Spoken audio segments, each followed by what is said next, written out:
जोहार, जय निवासी मच संकेत और आप देख रहे हैं एमएन टीवी। पिछले 20 दिनों से किसानों का आंदोलन चल रहा है।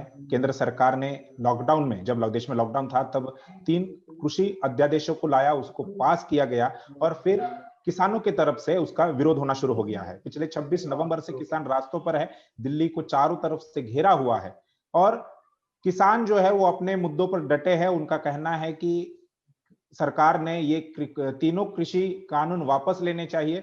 दूसरी तरफ सरकार ये कह रही है कि हम ये कानून पीछे नहीं लेंगे क्योंकि ये कानून किसान के समर्थन में है। ऐसे में हमारे साथ बीजेपी के ही एक नेता है, मंत्री रह चुके हैं। 2014 के जो विधानसभा का चुनाव महाराष्ट्र में हुआ, उस वक्त वे बीजेपी के मंत्री रहे हैं। डॉक्टर अनिल बोंडे जी की मैं बात कर रहा हूं, वे हमारे साथ है।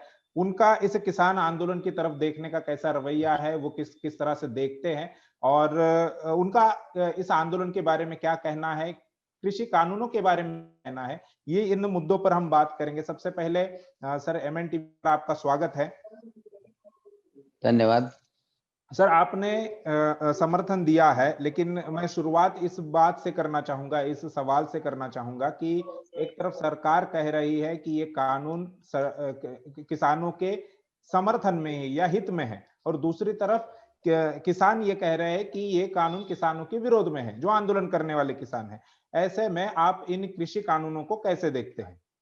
पूरे भारतवर्ष में कोरोना के काल में सब जब अर्थव्यवस्था ठप हो गई थी, तो कोरोना के उत्तर काल में पंतप्रधान नरेंद्र जी मोदी ने आत्मनिर्भर भारत का नारा दिया जी। और आत्मनिर्भर भारत की योजना बनाई। ये आत्मनिर्भर भारत में 20 लाख करोड़ रुपए का इन्वेस्टमेंट पैकेज शुरू किया गया और उसमें कृषि के लिए 3,10,000 करोड़ रुपए का पैकेज अर्थ मंत्री निर्मला जी सीतारामन ने घोषित किया।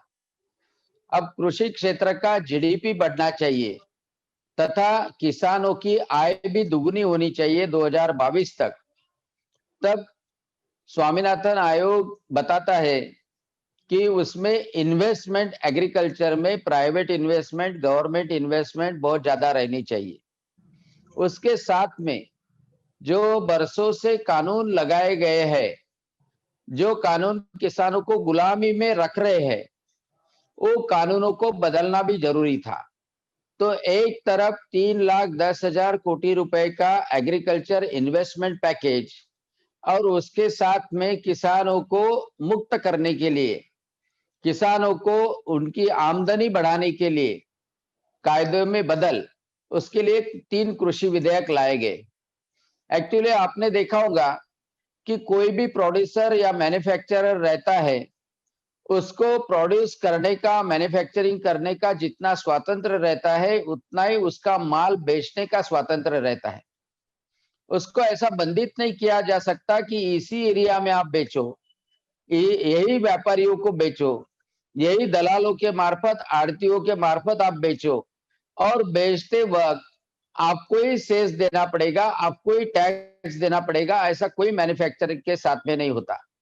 लेकिन किसानों के साथ में अनफॉर्चुनेटली वो सालों से हो रहा है कि किसानों को वही कृषि मंडी में, वो कृषि मंडी के एरिया में, जो एरिया में किसान आता है, वही कृषि मंडी में उसको जाना पड़ता था।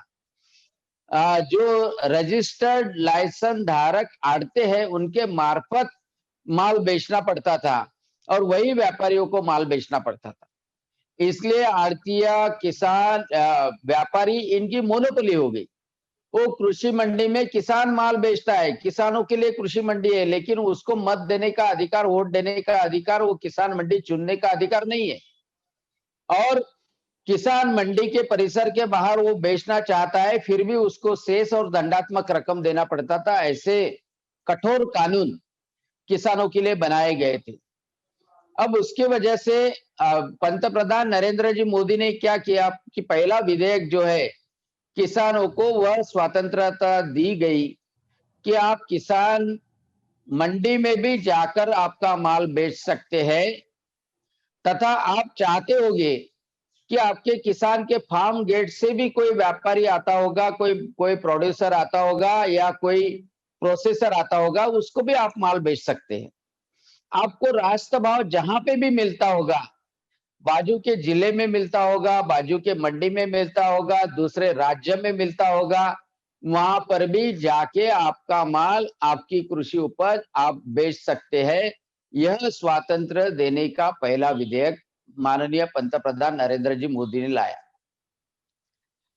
और इसलिए मैं बोलता हूं कि जो हमारे किसान नेता शरद जी जोशी बार बार बोल रहे थे कि किसानों को उचित दाम में माल बेचने का स्वातंत्र्य देना चाहिए, उनको कृषि मंडी में बांध के मत रखो, कृषि मंडियां ये किसानों के लिए कत्तल खाना हो गई है, तो उससे छुटकारा देने का काम माननीय पंतप्रधान नरेंद्र जी मोदी ने किया। इसलिए किसानों के स्वातंत्र्य की, यानी हम बोल सकते हैं किसानों के स्वातंत्र्य का ये भोर है, ये पहाट है, इससे उजाला किसानों के जीवन में होने वाला है। सर यहाँ दूसरा पर विधेयक जो लाया गया, यहाँ पर एक मैं हाँ बोलिए। आपको रोकना चाहूंगा। आप जो बोल रहे हैं कि किसानों को मुक्त किया, पहले किसान केवल मंडियों में बेच सकते थे, अभी इस विधेयक की वजह से, इस कानून की वजह से वो मंडी के बाहर भी जा सकते हैं। आपको शायद आपको पता भी होगा 6% जो किसान है देश का, वही मंडियों में बेचता है। 94%, 94% जो किसान है वो आज भी मंडियों के बाहर ही अपना माल बेचता है या बेचने के लिए मजबूर होता है। ऐसे में ये कैसे कहा जा सकता है कि हाँ, केवल 6% लोगों के लिए, किसानों के लिए बिल लाया है? दूसरी बात, किसान जो नहीं एमएसपी की बात कर रहे हैं, वो सरकार एमएसपी को कानूनी दर्जा देने के नहीं, इसमें थोड़ा आकलन में भिन्नता हो सकती है, क्योंकि आज और इसके पहले भी क्या आपने देखा होगा, महाराष्ट्र में भी किसानों को मंडी में बेचना पड़ता था। यानी इतना था कि किसान दूसरे तालुके में भी लेके जाता हो तो उसको नाका पार करना पड़ता था। ये बात ठीक है कि महाराष्ट्र में देवेंद्र जी फडणवीस सरकार आने के बाद में महाराष्ट्र में भाजीपाला यानी वेजिटेबल्स, फ्रूट्स पहले नियमन मुक्त किए गए। उस वक्त मंडियों ने 15 दिन का स्ट्राइक किया था, आपको याद होगा। जी और दूसरी बात, बाद में धान्य भी मुक्त किए गए, धान्य भी मुक्त किया गया। और उसके वजह से फार्मर प्रोड्यूसर ऑर्गेनाइजेशन की चळवळ मूवमेंट अपने यहाँ पे बहुत अच्छी रही। फार्मर लेकिन प्रोड्यूसर किसानों की अभी ऑर्गेनाइजेशन के माध्यम से किसान बेच सकता है। अभी जो आज किसानों की मांग है आज आपको एमएसपी को बताता हूं, लेकर है। हाँ आपको बताता हूं कि ये किसान मंडियां भी रहेगी।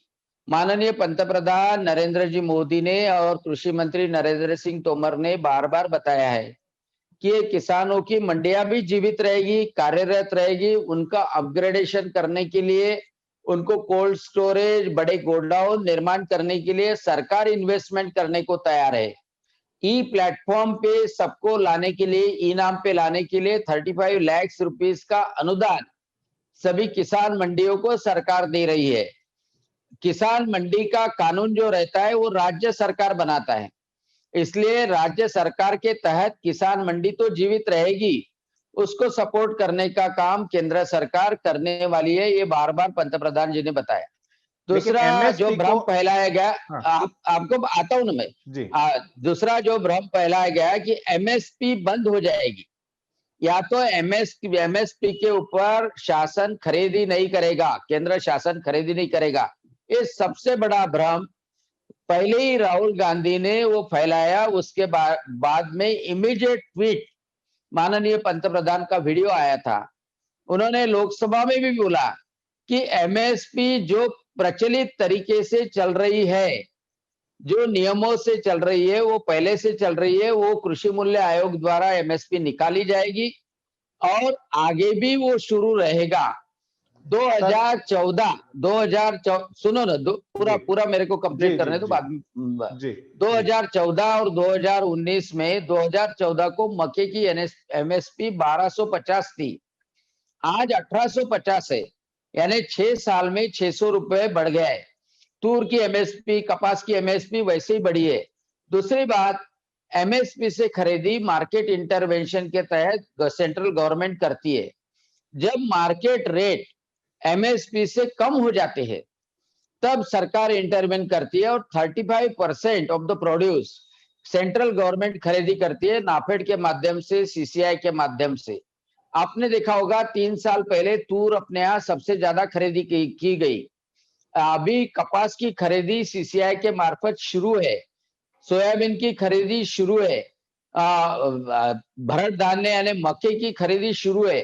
तो ये खरीदी भी शुरू रहेगी, लेकिन एमएसपी से ज्यादा किसान को भाव समझो व्यापारी दे रहा होगा। जैसे आज सोयाबीन को मिल रहा है, आज सोयाबीन का भाव 4200 है, उसकी एमएसपी 3800 है। तो किसान का 4200 का भाव व्यापारी लोग उसके फार्म से लेके जा रहे हैं, फार्म गेट से लेके जाए, गांव से 4200 रुपए भाव मिल रहा। तो किसान को ट्रांसपोर्टेशन करने की जरूरी नहीं है, हमाली देने की जरूरी नहीं है, उसको मापारी के पैसे देने की जरूरी नहीं है, सेस देने की जरूरी नहीं है। तो वो जब बड़ा दाम रहता तो उस वक्त वो किसान को माल बेचने की अनुमति मिलनी चाहिए। लेकिन एमएसपी जारी रहेगी, भाव कम हुए तो एमएसपी के माध्यम से सरकार खरीदी करेगी, और वो निरंतर ज्यादा सरकार खरीदी कर रही है, 3 गुना ज्यादा। 2014 से पहले जितनी खरीद होती थी उससे 3 गुना ज्यादा खरीदी केंद्र सरकार ने आज तक की है। तो उसके वजह से ये भ्रम फैलाया गया है, वो भ्रम दूर करने का आज के इंटरव्यू से मैं काम कर रहा हूँ। जी जी, नहीं किसानों की जो मूलतः मांग है वो एमएसपी को लेकर है। एमएसपी प्रधानमंत्री अपने भाषणों में, तो ये किसानों की जो मूलतः मांग है एमएसपी को लेकर है। एमएसपी के बारे में प्रधानमंत्री अपने भाषणों में बोल रहे हैं, उनके मंत्री बोल रहे हैं, लेकिन उसको कानून में लाने का काम, उसको कानूनी एक लीगल स्टेटस देने का काम नहीं हो रहा है। प्रधानमंत्री जब लोकसभा का 2014 का लोकसभा का चुनाव हो रहा था, तब मोदी जी ने कहा था कि 15-15 लाख खाते में आएंगे, ये बोली हुई बात थी, वो किसी के खाते में नहीं आए। तो किसान जो है वो ये सोच रहा है कि ये बोली हुई बातों पर कैसे विश्वास रखा जाए, जबकि किसी के खाते में 15 लाख नहीं आए। तो प्रधानमंत्री की या उनके सरकार के मंत्रियों की बात पर कैसे विश्वास किया जाए? अगर आप कहते हैं, प्रधानमंत्री कहते हैं कि एमएसपी लागू होगी, तो उसको कानूनी स्टेटस दिया जाए, लीगल स्टेटस दिया जाए। दूसरी बात, अभी जो किसानों के सामने नरेंद्र तोमर जी ने जो प्रस्ताव भेजा है उसमें सुधार उन्होंने किया है।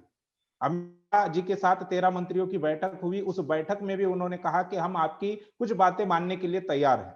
अमित शाह ने उस वक्त ये भी कहा कि हमारी एक गलती ये हुई कि हमने किसानों से बात नहीं, किसान संगठनों से बात नहीं की। यानी सरकार एक तरफ मान रही है, अगर सुधार करने की बात हो रही है सरकार की तरफ से, तो सरकार कुछ गलतियां रह गई है, कुछ कमियां रह गई है। जाहिर सी बात है कि ये किसानों के हित में है, या एमएसपी सरकार लागू करेगी, ये कैसे कहा जा सकता है? ये तो बोली हुई बात है, सरकार को चाहिए कि उसको कानूनी दर्जा दिया जाए। बोली हुई बातों पर कैसे विश्वास रखे? देखिए, आप सुजान पत्रकार है और सुजान नागरिक है, और आपने एक बार भी रिकॉर्ड में से निकाल देना, बता देना चाहिए कि कब पंतप्रधान नरेंद्र जी मोदी ने 15 लाख रुपए हर एक के खाते में डालने का बोला है। ये आपके चैनल से समझो आप उनका वक्तव्य दिखा देंगे तो बहुत अच्छा होगा। दूसरी बात, सर भाषण नहीं 2014 के, सुनिए ना, 2014 के भाषणों में, हाँ जी जी, हाँ, तो एक बार आपने दिखा दिया तो बहुत अच्छा रहेगा। दूसरी बात ऐसी है कि ये निवडणूक के यानी इलेक्शन के चुनावी सभा में पंतप्रधान और नरेंद्र सिंह तोमर, सुनिए पूरा, नरेंद्र सिंह तोमर बोल नहीं रहे, ये लोकसभा के फ्लोर पे बोल रहे हैं, जिसमें जिम्मेदाराना वक्तव्य देना पड़ता है। उसमें वो एमएसपी की बात की है। कोई भी कानून परफेक्ट होगा ही ऐसा नहीं है, लेकिन आज केंद्रीय कृषि मंत्री तथा केंद्रीय गृह मंत्री अमित जी शाह, उन्होंने 6 मांगों के बारे में जो ड्राफ्ट भेजा है, उन्होंने, जैसे किसानों ने बोला था कि आप बोल रहे हैं लिखित करके दो, तो उन्होंने लिखित देने के लिए भी सम्मति दर्शाई है। लिखित देने के लिए, इतना ही नहीं तो बाद में जो विधेयक है उसके बारे में भी अपन चर्चा करेंगे। उसके बारे में भी 6 चीजों का जो प्रस्ताव भेजा है उसमें उन्होंने बोला कि एमएसपी के बारे में हम लिखित स्वरूप से देने को तैयार है। आप ये बात बताइए कि आज एमएसपी लग रही 25 साल से एमएसपी का कानून नहीं है, एमएसपी के नियम है। एमएसपी के नियम है, एमएसपी कैसी निकालनी चाहिए, एमएसपी कैसी देनी चाहिए, उसके नियम अभी भी है। राष्ट्रीय कृषि मूल्य आयोग वह नियम के आधारों पे एमएसपी करती है। सिर्फ नरेंद्र जी मोदी ने उसमें एक सुधारणा की कि जैसा स्वामीनाथन आयोग ने बोला था कि जितना खर्चा होता है, फैमिली लेबर हो या उसमें इन्वेस्टमेंट हो, निविष्ठा हो, उससे उसको 50% प्रॉफिट ऐड करके एमएसपी निकालनी चाहिए। तो वैसी एमएसपी निकालना अभी शुरू है। तो उस पहले भी कानून नहीं था, फिर भी एमएसपी थी, लेकिन एक आज अच्छी बात है कि किसानों की डिमांड के लिए उन्होंने बोला कि हम लिखित स्वरूप में देने को तैयार है। और पहले ये किसानों की, जो पंजाब के किसानों की मांग थी कि एमएसपी लिखित स्वरूप में देना चाहिए, वो तैयार है। अब उन्होंने बोला कि हमको कायदा ही नहीं चाहिए, कायदे में सुधारणा निश्चित स्वरूप से कर सकते हैं, यानी जो किसानों की डिमांड है। आप बोलते हैं कि किसानों से चर्चा नहीं हुई, आपको बताना चाहता हूं मैं नहीं कि ये जी किसानों सर, की चर्चा के सर लिए मैं तीन। मेरा हाँ, ये मेरा कहना नहीं है, नहीं, तेरह किसान किसान नेताओं के साथ किसान में संगठन अमित शाह जो बोल रहे, आपको बताता हूं। अमित शाह जी की बैठक हाँ, हुई 8 दिसंबर को, जब भारत बंद उन्होंने किया था, उसके शाम में जब किसान संगठनों से बात नहीं की और इसमें सुधार की गुंजाइश है, तो सुधार की अगर हाँ, गुंजाइश है तो ये बात गृह मंत्री खुद कह रहे हैं कि इसमें कुछ गलतियां रह गई है। नहीं, गलतियों से ज्यादा उसमें सुधारना, किसानों के संगठन को कुछ सुधारना चाहिए। कोई भी लॉ बनता है तो उसके बाद में उसमें सुधारना समझो चाहिए। आज कॉन्स्टिट्यूशन बनी तो कॉन्स्टिट्यूशन के बाद में कालांतर में लोगों की जो डिमांड होती है कि इसमें कुछ सुधारना करनी चाहिए, तो अपन सुधारना उसमें प्रस्तावित करते हैं। वो कायदा या तो कॉन्स्टिट्यूशन नहीं बदलते, उसमें सुधारणा प्रस्तावित करने के लिए निश्चित ही ओपन एंडेड रखा है केंद्र सरकार ने। इसलिए किसानों के संगठन की जो मांग है वो उनके उसमें इंक्लूड करने के लिए शासन, केंद्र शासन अच्छी तरह से तैयार है। और वो हर बार बताया गया है कि हमसे चर्चा कीजिए। 6 सुधारणाओं का ड्राफ्ट भी उन्होंने भेजा है, जो पहले उन्होंने डिमांड की थी कि एमएसपी लिखित स्वरूप में होना चाहिए, कृषि मंडी रहनी चाहिए, कृषि मंडी को स्ट्रेंथन करना चाहिए, और खेती के करार के बारे सर में किसानों 5 को हक रहना चाहिए कि दीवान न्यायालय में, वो भी उन्होंने इंक्लूड किया। इसलिए ओपन, उन्होंने टोटली ओपन हार्ट से उन्होंने पूरा प्रस्ताव भेजा हुआ है। मुझे लगता है कि किसानों ने एक पहल, एक कदम आगे बढ़ना चाहिए।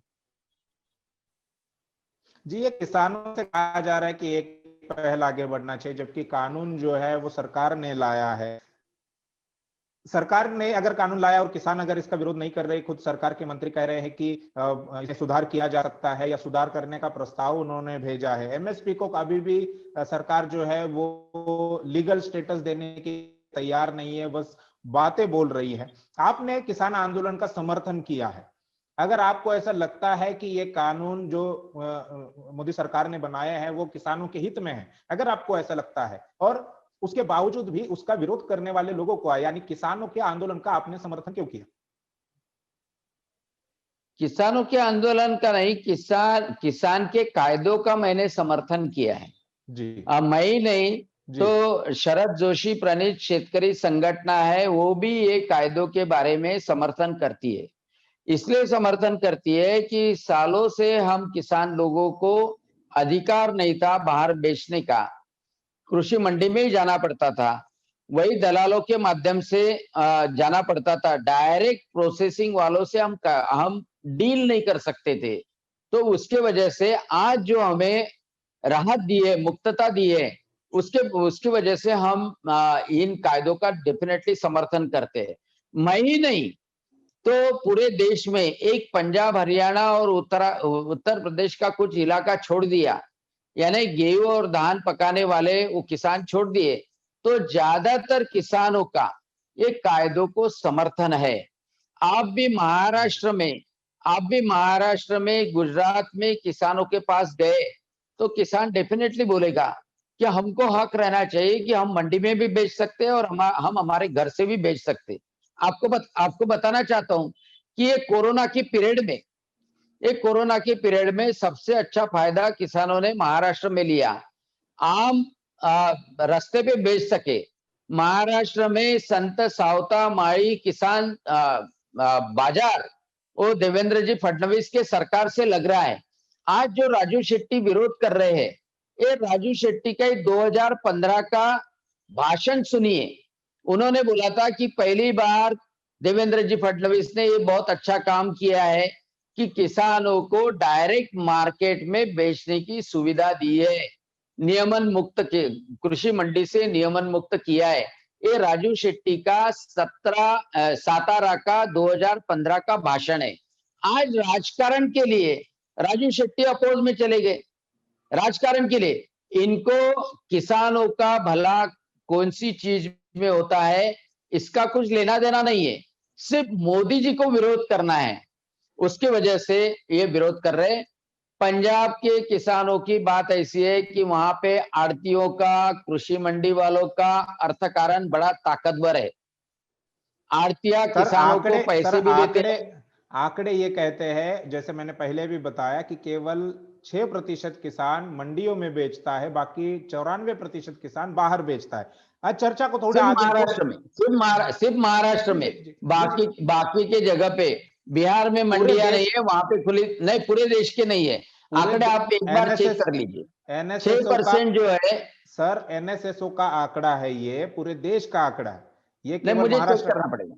हाँ, आप अपने स्तर पर चेक कर सकते हैं। ऐसा नहीं है कि उत्तर प्रदेश या बिहार में मंडियां नहीं है, वहां भी मंडियां है, लेकिन वो कम है। अभी उत्तर प्रदेश का ही मैं आपको उदाहरण दूं, लखीमपुर खीरी के एक किसान थे, उन्होंने, जैसे आपने कहा कि ई सेवा किसानों को मुहैया कराया जाएगी, तो उन्होंने एक सरमंजित या ऐसा कुछ नाम था, लखीमपुर खीरी के वो किसान थे, उन्होंने इंटरनेट पर अपना माल बेचने के लिए ट्राई किया। वो उन्होंने मंडी ने माल बेचने के लिए, यानी ट्रॉली लेकर वहां पर जब गए मंडी में, तब पूरा 1 महीना उन्हें वहां पर अंदर आने नहीं दिया। वो बाहर ही अपना ट्रॉली लेकर 1 महीने से वो वही रह गए। उनका पूरा माल सड़ गया और सड़ने के बाद मंडी ने कहा कि हम आपका माल नहीं लेंगे। तो ये वास्तविकता है, ये खबरें बन चुकी है, ये वास्तविकता है, इसको हम नकार नहीं सकते। मैं अगले सवाल की तरफ बढ़ता हूं। इसलिए मंडी व्यवस्था से भी, फार्म गेट से वो जो प्रोसेसर है या तो इनाम से है, वो फार्म गेट से उसने उठाना चाहिए। ये इसमें अभिप्रेत है। किसान खुद का ट्रांसपोर्टेशन करके वहां पे जाए, ये अभिप्रेत नहीं है। नहीं, मैं अगले सवाल की तरफ बढ़ता हूं। आपने बीजेपी के जो अन्य मंत्री है, केंद्रीय मंत्री है, वो ये कहे, अब तक तो कह रहे थे कि ये पंजाब और हरियाणा के किसानों का आंदोलन है। आपने एक स्टेट और उसमें जोड़ दिया, आपने कहा उत्तर प्रदेश के किसान भी इसमें आंदोलन में शामिल है। धीरे धीरे आप बीजेपी के लोग भी ये मान रहे हैं कि ये देशव्यापी आंदोलन बन रहा है। मैं अगले सवाल की तरफ बढ़ना चाहता हूं कि सरकार के साथ किसानों की 5 बार की बैठक हुई है। 5 बार बैठक होने के बाद कोई नतीजा नहीं निकला। किसानों जो बैठक में किसान जाते थे, किसान नेता जाते थे, उनका कहना है कि सरकार केवल हमें समझाने की बात वो नहीं सुनते, केवल अपनी ही बात सुनाते रहते हैं। इसलिए किसानों ने अब सरकार से चर्चा बंद कर दी है। और दोनों तरफ से दोनों लोग अड़े हुए हैं, सरकार भी अड़ी हुई है, किसान भी अड़े हुए हैं। तो ये डेडलॉक हो गया है, किसानों के साथ डेडलॉक हो चुका है। ऐसे में इस समस्या का हल कैसे निकलेगा? नहीं, मुझे नहीं लगता कि डेडलॉक हुआ है, क्योंकि नरेंद्र सिंह तोमर कृषि मंत्री तथा गृह मंत्री अमित जी शाह आज भी, यानी कल भी जब उन्होंने स्टेटमेंट दिया तो उन्होंने साफ साफ बताया कि हम चर्चा करने के लिए तैयार हैं। हम 6 सुधारों का प्रस्ताव भेजे हुए हैं। उसके बाद में किसानों का आरोप है सर पूरा हाँ पूरा पूरा सुनने जी के बाद में आप सवाल पूछ सकते हैं। एक थोड़ा इंटरव्यू का अपन ऐसा रखेंगे कि जी जी पूरा स्टेटमेंट होने के बाद में आपने सवाल पूछना, आपके सवाल के बीच में मैंने नहीं जी बोलना, जी ये that should be the pattern. जी तो जी जी हाँ, तो उसमें ऐसा है कि उन्होंने बोला है कि 6 कलमों का जो ड्राफ्ट भेजा है, उसके अलावा जो भी लॉ है, उसके जितने सेक्शन है, वो हर एक सेक्शन के ऊपर वो चर्चा करने के लिए तैयार है। हर एक सेक्शन में जो सुधार वो चाहते हैं, उसके बारे में बात करने के लिए तैयार है और उसके लिए वो खुद चर्चा करने के लिए तैयार है। अब स्टेलमेट कहाँ पे हुआ कि किसानों के संगठन के नेता, कुछ नेता बोल रहे हैं कि नहीं, पहले ये तीनों कानून रद्द करो।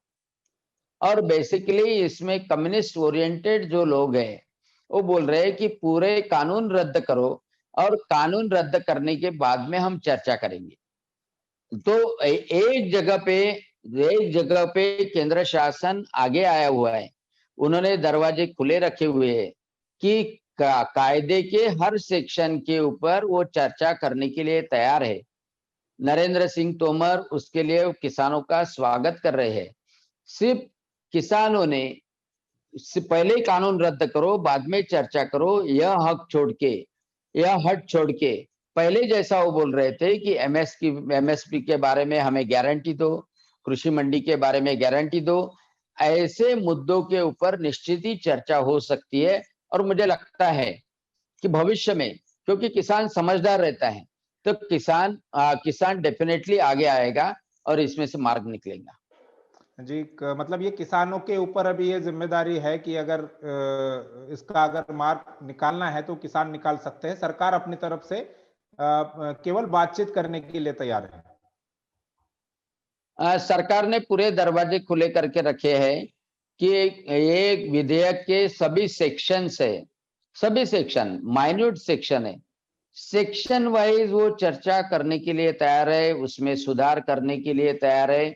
सिर्फ सामने से किसान संगठन के नेता आके वो चर्चा करनी चाहिए, लेकिन एक हटी लगा के रखे कि पूरे पहले कानून बदलो, कानून रद्द सर करो, चर्चा तो उचित चर्चा नहीं रहेगा ऐसा मुझे लगता 5 बार की चर्चा होने के बाद किसानों का यह आरोप है कि सरकार केवल चर्चा करती है, उनकी बात सुनाती है, हमारी बात नहीं सुनती।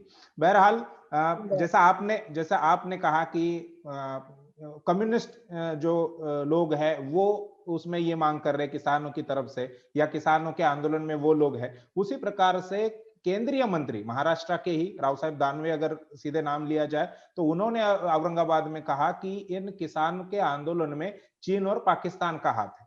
तो जो किसान, देश का अन्नदाता शांतिपूर्ण तरीके से, संवैधानिक तरीके से अगर वो अपना प्रदर्शन कर रहा है, अपना विरोध जता रहा है, तो उनके आंदोलनों को बदनाम करने की कोशिश जो सरकार की तरफ से हो रही है, मीडिया की तरफ से हो रही है, उसको आप कितना उचित मानते हैं? नहीं, मैं राव साहब दानवे जी ने जो कहा उसके बारे में सहमत नहीं हूं, क्योंकि वहां पे किसान आंदोलन कर रहे। लेकिन इतना जरूर जानता हूं और जरूर लगता है कि ये किसान आंदोलन जो है डेफिनेटली किसान है, लेकिन आड़तिया और व्यापारी, उनको वो डर है कि उनका इनकम, उनका उत्पन्न कम हो जाएगा। तो आड़तिया और व्यापारी जो किसानों से संलग्न नहीं रहते, तो उनके आर्थिक भार के ऊपर, उनकी आर्थिक सहायता के ऊपर आंदोलन ये इतना निश्चित है। दूसरी बात ऐसा है कि ये आंदोलन का किसानों का फायदा लेके कांग्रेस और कम्युनिस्ट पार्टी ये देश में अराजक फैलाने की कोशिश कर रही है। तीसरी बात ऐसी है कि कनाडा और ऑस्ट्रेलिया जैसे कंट्री, जहां 3 साल से हमने कनाडा का चना बंद कर दिया, आयात बंद कर दी, ऑस्ट्रेलिया से हरभरा और तुअर की आयात बंद कर दी, इसलिए उनको झटका लगा। तो वो कनाडा जैसे यानी खालिस्तान के समर्थक रहने वाले लोग जब वो आंदोलन को समर्थन करते हैं, या पाकिस्तानी मीडिया में जब आंदोलन का समर्थन होता है, तब उस वक्त आशंका जनसामान्य के मन में निर्माण होना स्वाभाविक है। दूसरी बात ऐसी है कि आंदोलन में कुछ तबका, मैं किसान नहीं बोल रहा, लेकिन आंदोलन में घुसा हुआ कुछ तबका मर जा मोदी के नारे देता है। आंदोलन में कुछ तबका जिन्होंने जेएनयू में हिंदुस्तान तेरे टुकड़े हो गए ऐसा बोलने वाला तबका जब सामने आता है, तब देश भर के किसान और अन्य नागरिकों के मन में भावना निर्माण होती है कि ये किसानों को बदनाम करने के लिए सीपीआई हो या कुछ देश विरोधी ताकतें इस आंदोलन में घुसने की संभावना है। उसके बारे में किसानों के संगठनों ने भी उसका जायजा लिया और किसानों के संगठन ने भी उमर खालिद के पोस्टर निकाल डाले, क्योंकि उनको भी महसूस हुआ कि हमारे मेहनत के ऊपर ये लोग देश विरोधी ताकतें आने की संभावना है। मुझे मालूम है कि किसान भोला भी रहता है लेकिन समझदार है और किसान देशभक्त भी है, तो उसके वजह से अगले इसमें ऐसी ताकतें उसमें घुस न पाए, उसकी भी वो जिम्मेदारी लेंगे। अभी अगर कनाडा के अभी मुझे प्रेस कॉन्फ्रेंस के लिए जाना है 1 बजे। सर एक आखिरी सवाल है। कनाडा के प्रधानमंत्री ने इसका समर्थन किया या उन्होंने कहा कि जहां पर भी दुनिया में जहां पर भी पीसफुल प्रोटेस्ट होगा कनाडा उसका समर्थन करेगा। उसने पर्टिकुलर किसान आंदोलन के बारे में नहीं कहा, लेकिन पीसफुल प्रोटेस्ट जहां भी होगा उसका समर्थन हम करेंगे। संयुक्त राष्ट्र के जो महासचिव है उनका भी ये बयान आया कि संयुक्त राष्ट्र दुनिया में हर किसी को पीसफुली प्रोटेस्ट करने का अधिकार है। तो ये संयुक्त राष्ट्र भी मानता है, तो बार बार चीन और पाकिस्तान का ही नाम क्यों लिया जा रहा है, जबकि समर्थन कनाडा की तरफ से आया है, जबकि समर्थन यूनाइटेड नेशंस ऑर्गेनाइजेशन की तरफ से आया है। तो चीन और पाकिस्तान का ही क्यों आया? चीन और पाकिस्तान के प्रधानमंत्री ने या वहां के किसी मंत्री ने तो इसका समर्थन नहीं किया है।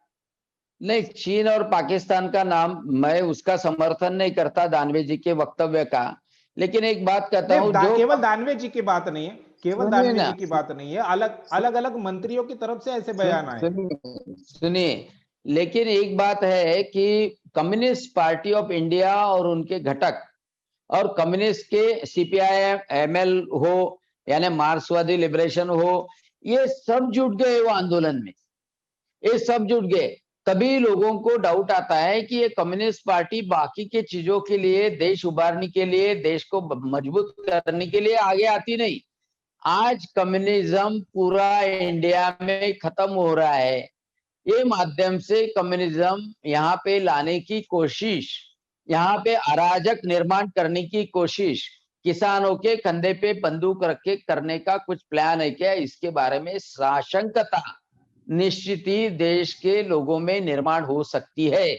इसलिए इसलिए सभी लोगों की भावना यही है कि किसानों का पीसफुल प्रोटेस्ट के लिए किसका भी ऑब्जेक्शन नहीं, केंद्र सरकार का भी ऑब्जेक्शन नहीं, सिर्फ किसानों के संगठन के द्वारा चर्चा चलनी चाहिए, क्योंकि चर्चा के माध्यम से ही मार्ग निकलता है। और दूसरी बात कि किसानों के हित के लिए, देश भर के किसानों के हित के लिए, किसानों की आय बढ़ाने के लिए, किसानों को मुक्तता देने के लिए जो कायदे बनाए हैं उसमें सुधार चाहते होंगे तो सुधार सजेस्ट करना ये किसानों का काम है, कर्तव्य, हक है, तो उसके लिए स्वागत है। तो उसके वजह से मुझे लगता है कि आप जैसे पत्रकारों के माध्यम से यह संदेश आंदोलनकारी किसानों को निश्चित ही पहुंचना चाहिए कि केंद्र सरकार ये किसानों के आंदोलन के बारे में चर्चा करने के लिए राजी है, दिन रात राजी है, और उसमें सुधार लाने के लिए राजी है। सिर्फ कायदे रद्द करने का हट छोड़ के उन्होंने आगे आना चाहिए। जब किसानों ने अपना आंदोलन तेज किया तब सरकार राजी हुई है चर्चा के लिए। इसके पहले तो किसानों पर वाटर कैनन, इतनी बड़ी बारिश यानी जो ठंड है उसमें वाटर कैनन चलवाए, आंसू गैले के गोले दागे गए। अगर ये प्रोटेस्ट आप ये मानते हैं शांतिपूर्ण था तो फिर उन पर ऐसे कार्रवाई क्यों की गई? बुजुर्ग किसानों पर लाठीचार्ज हुए हैं, कई किसान जो बुजुर्ग थे, उम्र दराज थे, उनकी वहां पर मौत हो गई है। तो इसके लिए सर कौन जिम्मेदार है? आज पत्रकार इस नाते से आप सभी को यानी आपसे मैं उम्मीद करता हूं कि किसानों को वहां पे ठंड में जो किसान बैठे हैं वो बुजुर्ग भी है और उनको घर पे भी जाना चाहिए, और उसके लिए इसमें से मार्ग निकालने के लिए हम सब कोशिश करेंगे क्योंकि मीडिया में जो दिखाया गया, जो हुआ है, उसको बार बार दोहरा के वह आंदोलन और आंदोलन की दिशा परिवर्तित करने के बजाय उसमें से मार्ग निकालने के लिए देश के लिए बहुत अच्छा होगा और किसान के लिए अच्छा होगा, इतना ही मैं कहता हूँ। और जी आज सर, अभी शुक्रिया। पत्रकार परिषद, एक प्रेस जी, जी। कॉन्फ्रेंस के लिए जाना है, तो उसके लिए जी, जी। मुझे शुक्रिया, इजाजत शुक्रिया दीजिए, बोंडे ठीक है ना? सर, आपने आपका कीमती समय हमें दिया। तो ये थे बीजेपी के पूर्व कृषि मंत्री महाराष्ट्र के डॉक्टर अनिल बोंडे जी, जिन्होंने हमें समय दिया। कृषि कानूनों का वो समर्थन करते हैं, लेकिन साथ में ही पीसफुल प्रोटेस्ट जो किया जा रहा है किसानों की तरफ से, उसका भी वो समर्थन कर रहे हैं। एक और ये जिम्मेदारी, हल निकालने की जिम्मेदारी अब उन्होंने किसानों पर अरे मेरे मुंह डाली में है। मत डाल। पीसफुल प्रोटेस्ट का समर्थन करते हैं कि नहीं, किसानों का है या किसी का भी हो। जहां पे भी किसी का भी पीसफुल, अब हम अमरावती में संतरे के लिए प्रोटेस्ट करते, पीसफुल प्रोटेस्ट रहा, उसमें विघातक शक्तियां नहीं रही और चर्चा के लिए किसान ऑल द टाइम तैयार रहे, तो उसका मैं समर्थन करता हूं। जी, शुक्रिया सर। ठीक।